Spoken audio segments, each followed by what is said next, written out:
Magandang araw mga kababayan. Ngayong araw ay unang araw na pinagdidibatihan ang impeachment complaint laban kay Bongbong Marcos. Ito po yung dalawang impeach me complaint ng mga kaalyado ni Bongbong Marcos at ang mga bayarang Makabayad Black, mga kababayan. At ngayon din po ako nakakita ng isang congressman na galit, kunwari, nag-walk out, pero habang nag-walk out, nakangiti. At dito mo makikita, mga kababayan po natin, sa mga pagmumukha ng mga kongresista na hindi po sila seryoso sa kanilang ginagawang impeachment trial or impeachment debate para malaman kung sufficient po ba or insufficient itong impeachment complaint laban kay Bongbong Marcos. Una, panoorin natin ito, mga kababayan natin. Kung saan nagkaroon ng debate, syempre nagkakaroon na ng butuhan. Ito, tingnan nyo ha. Iba po yung gigil nila sa impeachment ni Vice President Sara. Pero dito, silipin nyo. It is very clear that there is insufficiency in form. Very clear po yan. And I'm so glad for the rest of those, my colleagues, that supported my objection. And therefore, realizing that this is actually an exercise in futility and a waste of the people's money, I therefore would like to walk out of this hearing right now. At ngayon din po tayo nakakita na nag-walk out na kailangan pang magpapaalam. So ang tawag dyan, kulang sa pansin. Nagpapapansin. At maganda yung narinig natin kay Bini Abante, no? Waste of people's money. Mga kababayan natin, naisip ba nila yung waste of people's money noong ginagawa po nila yung Tricom, Quadcom na hearing na paulit-ulit at ang kanilang agenda is to impeach Vice President Sara and durugin po si Tatay Digong sa usapin po ng war on drugs. Di ba? Mga kababayan natin. So yan ngayon ang sinasabi ni Bini Abante na waste of people's money. Totoo naman, waste of people's money. Dapat hindi na kayo nag-file ng impeachment kasi isa inyo lang din naman yan no? And ngayon ko narinig sa kanya na waste of people's money. Talagang waste of people's money. Dahil nakaupo po itong si Bini Abante na hindi naman po binoto ng kanyang mga kadistrito. Waste of people's money talaga ito. Dahil ang dalawang impeachment na yan, impeach me. Kasi ang impeachment talaga na dapat ay kanilang tanggapin ay hindi nila tinanggap. Dahil pinalayas nila sa Pilipinas, Jeloy Garapel, para hindi po matanggap ang pangatlong impeachment complaint na yun talaga ang talagang sufficient at puno ng ebidensya laban kay Bongbong Marcos. Pakinggan natin ang kanilang mga drama kasi kita sa kanilang pagmumukha dito seryoso. So if there are no other comments or manifestations on sufficiency in form of Masa et al. Complaint, then the chair is ready to hear the necessary motion. Madam Chair, The Honorable Erice is I recognized. move that we declare the Masa complaint as sufficient in form. So move. Do I hear a second? I'd like to object again, Madam Chair. Okay. There is a motion. Papansin lang to si Abante. Sayang ng oras sa mga putsang nito. Sayang talagang oras dito, mga babayan.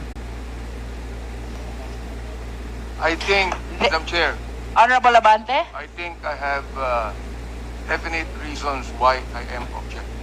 Yes, please state your Number reason one, why you're number one. objecting. What Congressman Chua has raised a moment ago is important. Now, we are not talking about any fast rules here. Every member of this House has the right to question whatever the question might be, Madam Chair. Therefore, the question of Congressman Chua should be tackled. Number two, I also object on the argument raised by Congressman Rodriguez. And number three, Madam Chair, nakita ko po dito, in-exhibit nila yung competent evidence of identity. Pero wala po dito yung documents if they are indeed taxpayers, Madam Chair. Sapagkat nakalagay sa endorsement, they should be taxpayers. Therefore, I question if all of these 36 complainants are actually taxpayers. Kung taxpayers yan, dapat mag-submit ng document yan dito na sila ay taxpayers. If indeed, wala. Therefore, Mga kababayan natin, ang bawat Pilipino is nagbabayad ng buwis. Bobo ba to si Benny Abante? Na bawat binibili mong item, may VAT po yun. So, ibig sabihin, dahil lahat tayo ng mga Pilipino ay bumibili ng produkto sa Pilipinas, lahat tayo ay taxpayers. Ano pang dokumento na hinahanap nito si Benny Abante? Diba? Hinahanap niya yung ITR. So, kailangan may business ka. No? Kailangan mayroon kang ITR na ibibigay dyan para ma-identify ka na taxpayers. Di ba lahat ng mga Pilipino nagbabayad ng buwis? Sa bawat binibili po natin, kahit isang kindi lang po yan, nagbabayad tayo ng buwis dyan. Dahil pinapatong po ang 12% na VAT sa bawat binibili natin. Aron na talaga, no? Naghanap lang po sila ng pag-uusapan. Pahaba lang ng kunwari ng kanilang ginagawang hearing. insufficient ang form na pinapaliwanag dito. And therefore, Madam Chair, I object. We are noting the explanation of the Honorable Abante with regards to his objection. Nonetheless, we shall be proceeding to vote on the sufficiency in form of Masa et al. Complaint. There is a motion to declare Masa et al. Complaint sufficient in form. Point of order. The same has been objected to. Point of order. Those who are in favor, we shall now divide the House. The Honorable Ridon. Who has seconded the motion, Madam Chair? Who has seconded? It hasn't been seconded. It's Kong Noy Defensor. Because I heard a lot of second. Okay. Tawa lang So sila, we no? shall now divide the House. Those who are in favor of the motion, please raise your right hand. Drama lang kasi, kaya yan, patawa-tawa lang sila. Makikita mo talaga na wala naman kaseryoso-seryoso yung ginagawa nila. Talagang sayang ang people's money dyan. Talagang naglustay na naman sila.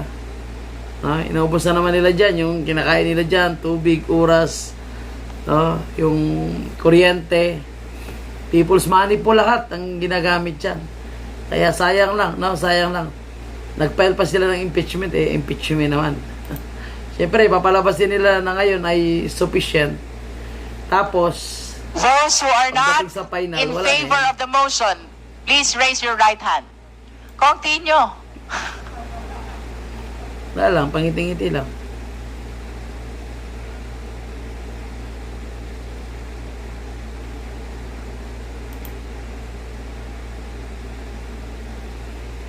Kunwari, nagbumubuto Those who ng abstain, yes. please raise your right hand.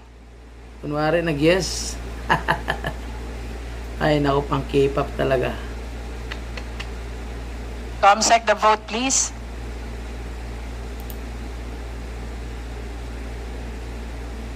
So, mga kababayan natin, hindi agad nila binasura, no?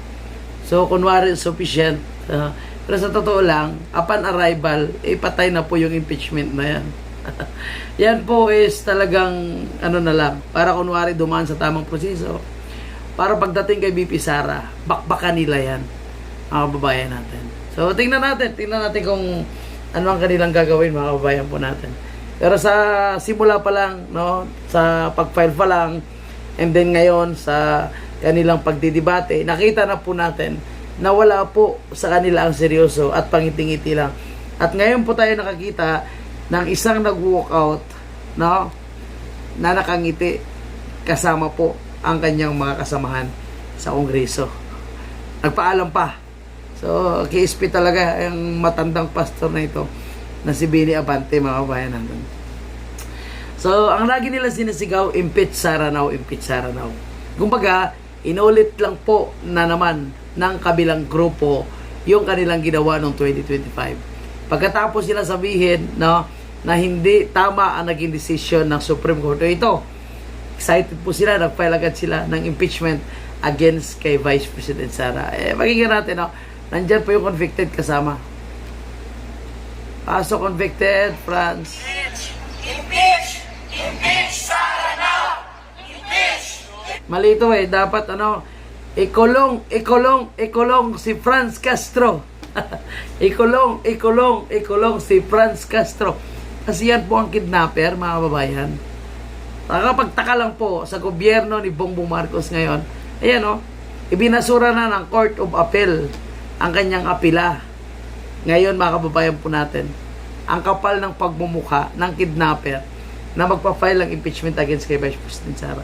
Ang kapal din ng pagmumukha ni Kulot, di ba? Na siya po ang inaakusahan ng mga magulang, lalo na po yung namatay sa Occidental Mindoro, na siya di umano ang recruiter ng bata na namatay na kasama ng mga NPA. Pero ang kapal ng pagmumukha nandyan pa. Ang kapal ng pagmumukha nitong mga makakaliwang grupo na ito, yung mga naka-align sa grupong NPA, mga kababayan, na dapat daw patas ang pagtrato sa bawat Pilipino. Pero tingnan mo yung mga nare-recruit ng NPA. Ang hirap, halos walang pagkain, walang matulugan. Sila. Saan sila tutulog? Hotel? Gagandang bahay? Ang sarap ng pagkain. O, di ba? So, anong patas dyan? So, kalukuhan po, mga kababayan po natin. O. Sige, sigaw pa kayo ng impeach, Sara. Impeach! Impeach Sara now! Impeach! Impeach! Impeach Sara now! So, ang kakapal ng pagmumukha, actually, mga kababayan natin. Impeach Sara, impeach Sara. Pero, pagdating ng 2028, o baka mas maaga pa, magiging presidente yan si VP Sara. Dahil alam po ng lahat ng mga Pilipino na itong impeach Sara na ito ay walang katotohanan. Walang katapusan, mga kababayan po natin, na confidential fund ang kanilang binabato kay Vice President Sara. E paano yung confidential fund ni Bongbong Marcos? Yung lahat na ahensya ng gobyerno. Bakit hindi nyo iniimbestigahan? Kung tinasabi nyo may regress piato sa confidential fund ni VP Sara, eh mas marami malamang may regress piato sa confidential fund ni Bongbong Marcos. Mas marami aliases dyan sa confidential fund ng iba't ibang ahensya ng gobyerno. Tumatahol lang talaga ito dahil ito po ang hindi kaya nilang isigaw ang pangalan ni Martin Romualdez. Hindi rin po nila kayang isigaw na imbestigahan din si Risa Hontiveros sa kanyang mga insertion na di umano'y umabot ng 3 billion, mga kababayan natin. Kasi ito sila, ang kanilang manok na gusto maging presidente ay si Risa Hontiveros. Pucha, hindi ka makataas-taas ang ratings. Dahil alam na ng taong bayan yung karakas ng mga to. Alam na, yung lahat ng mga Pilipino, alam na po kung anong klase mga tao ito. So, wala, no, the more na i-impeach sila si VP Sara, mga kababayan po natin, the more lang po nalalakas yan. Itong tatlo na ito, itong mga bendalo na ito, mga kababayan po natin, sila po yung gigil na gigil at galit na galit sa Supreme Court dahil nag-overreach daw ang Supreme Court sa naging decision na ibasura ang impeachment complaint against kay Vice President Sara. Una nang binasura, nag-MR sila, binasura pa rin. So nagwawala po ngayon itong si Tuta Soto, mga kababayan po natin. Nagwala si Tuta Soto, nagwawala din po itong si Boyeng Rimulya. Na akala mo sila yung pinaka-expert. Na akala mo tatalunin pa nila yung mga justices. At pinaparatangan pa yung justices ng isang senador. So, nasaan yung pagre-respeto sa iba't ibang sangay ng gobyerno, di ba? Sila legislative o may executive, judiciary. Bakit di nila respeto ng judiciary? At ano pang purpose ng Supreme Court? Kung magbibigay ng final na decision ng Supreme Court, isasabihin nila na nagiging bias.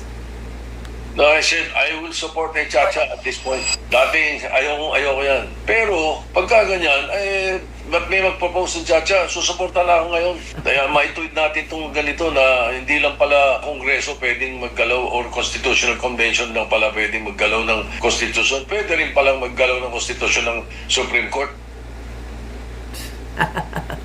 Bobo. Itong si Soto, makabayan po natin. So, may agenda po sila na isusulong ang Chacha dahil gusto nila ang kanilang kaalyado ang maging Prime Minister. Ayaw na nila dumaan sa eleksyon kasi nga, hindi naman talaga sila mananalo. So, kaya nakakita na naman sila ng dahilan para muling itulak itong charter change with sabuatan, of course, ng mga kongresista na maraming ninakaw. Siyempre, kung hindi si Vice President Sara ang maging presidente, ligtas po sila. Kung kaalyado nila, hindi tuloy-tuloy lang pagnanakaw. Pero pag si VP Sara, mananagot sila lahat. Lalong-lalo na po yung mga nagpakidnap kay Tatay Digong. Pakinggan nyo si Boyeng Rimulya. Pare-pareho po ang kanilang linya Dahil sa naging desisyon ng Supreme Court, no, kailangan na daw po ngayon magkaroon ng chacha. Mag-chacha-chacha. Rule-making power yan, di ba? Rule-making power. Baka yan. Lahat ng mga quasi-judicial, Pero may problema tayo sa last decision ng Supreme Court. I will not agree with them. Ano yan? I don't totally agree with them. Ano to? Sa impeachment. Impeachment, yung Oo, impeachment. oo. I think, parang nawala yung rule-making power ng House. Ng Congress. Parang ng Congress. kinahon. Kinahon. Sa decision na yon. Yes. Ayun nga eh. Pero paano remedy Sabi nun? nga ni Tito Soto, Kon. kailangan na charter change. Oo, pag ganyan. Kung ganyan lang. Iisa lang ang kanilang linya, konkon, charter change, dahil sa naging desisyon ng Supreme Court. Dahil hindi pumabor sa kanila. Pero kung pumabor sa kanila, sigurado hindi nila kailangan yung chacha, hindi nila kailangan ang charter change. Ganyan po ngayon ang mga namumuno sa gobyerno natin. So ganyan po sila kadesperado, mga kababayan, para talunin po si Vice President Sara. Pero hindi nga sila nagtatagumpay. Itong mga grupo nila, sayang po ang pera ng taong bayan dito. Itong si Franz Castro, hinatulan po itong sa kasong kidnapping. Ngayon, nakaapila po siya. Nakaapila po siya ngayon ulit. No? Dahil una nang binasura ng Court of Appeal ang kanyang apila patungkol po sa kanyang kasong kidnapping. So, kinakabahan itong si Franz Castro. Kasi pag-upo ni Vice President Sara, kulungan yung bagsak nito. Dahil hindi pwede ang bend the law pag-upo po ng mga Duterte. So, walang kaibigan, kung sino ka man, kakampi ka man o kalyado, basta't ikaw nagkasala, isigurado tanggal ka. Kaya ngayon gigil na gigil po sila na impeach Sara now dahil malapit na po sila malulusaw. Lalo na po itong si Franz Castro, mga kababayan natin. Alam nyo, napakaganda itong sinabi ni Sas Rogando Sason.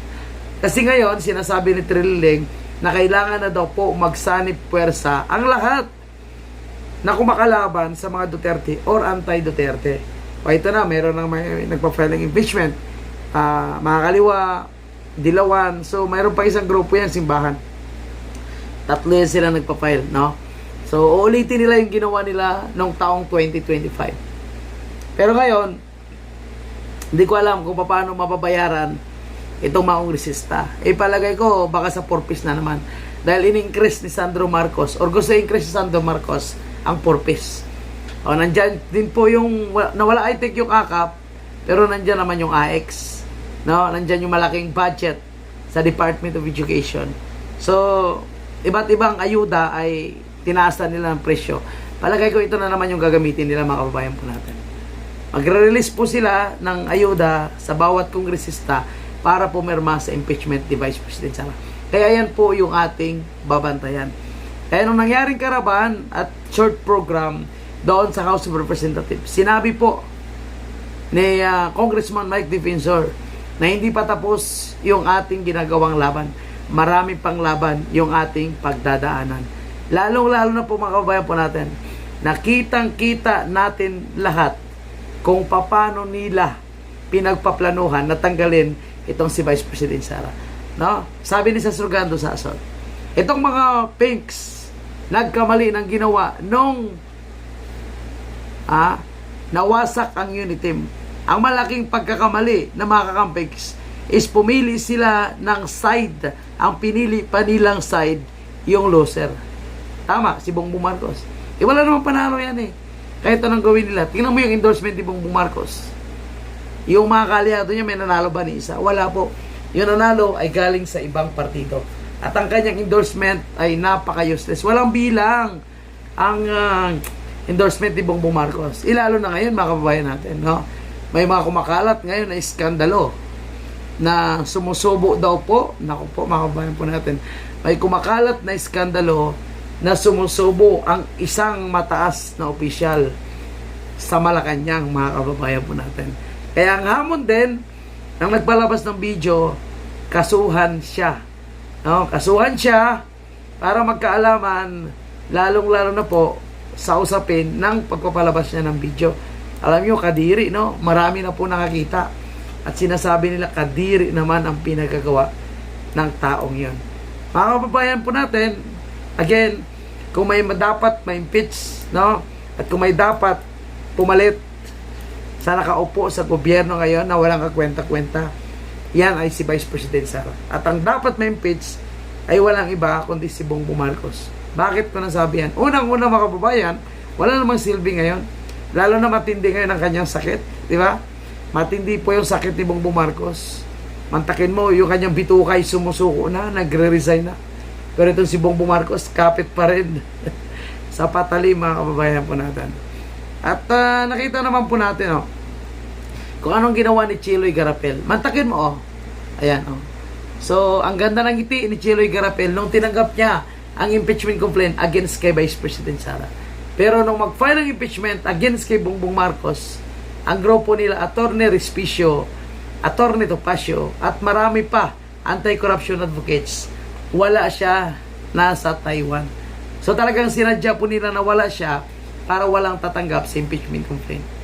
Ayan kay Vice President Sara, ang kapal ng pagmumuka. Impeach Sara kayo, kayo naman po yung magnanakaw. Impeach Sara kayo na yung mga allegation kay Sara, wala namang katotohanan. Kaya tinatawanan na sila ng taong bayan. Matagin mo, nagpost sila ng impeachment kay Vice President Sara. Yung total na nag-react, I think 50 or 60,000. 40,000 ang nag-react ng tawa. So, ibig sabihin, katawa-tawa lang ang pinagagawa nitong mga makakaliwang grupo, mga kabayan. At itong grupo nila Risa Contiveros, itong grupo nila Laila de Lima, and mga taga-simbahan ng mga Aquino, na talagang gigil na gigil po sila na maubos ang mga drogista. Kasi pinoprotektahan nilang drogista, di ba? Laila de Lima. Gumawa pa sila ng statue, exhibit ng mga biktima daw ng war on drugs. Bakit hindi nila in-exhibit yung mga ginahasa, pinatay ng mga drogista at mga adik? Yung pinagnanakawan, bakit hindi nila in-exhibit, Exhibit dapat to yung lahat na dinakaw ng mga adik at drogista. Sige lang, tuloy nyo lang yan, Tuloy nyo lang yung ginagawa nyo laban kay Vice President Sara. Dahil alam nyo naman na hindi kayo mananalo at gawin nyo na lahat yung gawin dahil pagdating ng 2028 mamundok na kayo. Lalo na ikaw, Franz Castro. Malay natin, di ba? Hindi naabuti ng 2028 pa itong si Bongbong Marcos. Anyway, maraming salamat po sa inyo lahat. Thank you sa inyo walang sawang pagsusuporta. At kung kayo po ay umabot sa video ito, huwag kalimutang i-like. Mabuhay po kayong lahat. Okay, saludo.